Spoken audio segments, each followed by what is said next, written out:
last spring there was a really increased level of violence, actually targeting Americans that were working around the embassy and around my headquarters. And so there were, for about, I don't know, 2-3 weeks straight, there was, 10, 15, 20 mortar attacks during the day.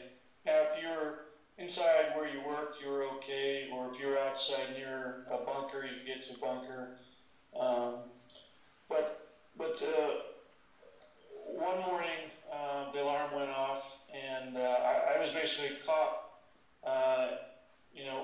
If I was gonna, I had a choice: either stay where I was, basically hit the ground, or try to make a move and get to a bunker. But there was not time to get to a bunker.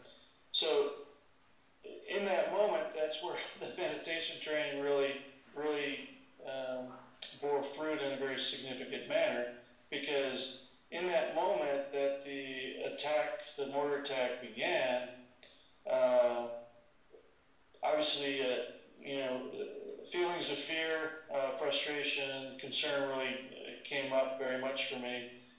But in that moment, I remember saying to myself, okay, Fred, if I'm going, is this the way I want to go? No, I want to go clear and present to this, which could be very much my last moments here. So, just remember focusing on my breath and really focusing, being clear and present, and then boom, the rockets hit.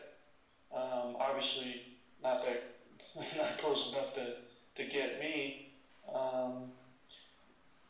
So, I think for me, on a very personal level, I feel very blessed that I've had these other kinds of training and opportunities, because I think for me in those situations it gave me a sense of resiliency that one doesn't get from just military training.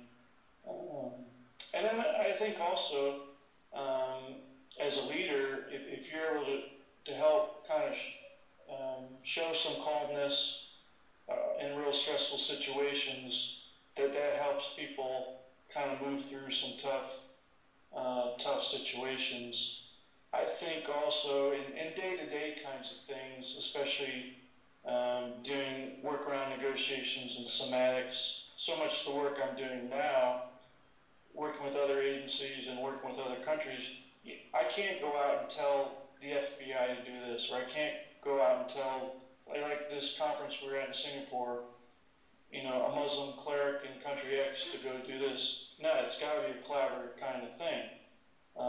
So the notion of blending with partners and developing common frameworks, I think these things have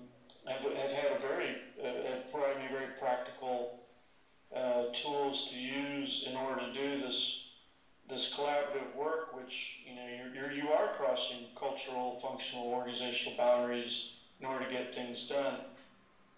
And I think the meditation training, helps kind of give me some patience, because this work is very difficult.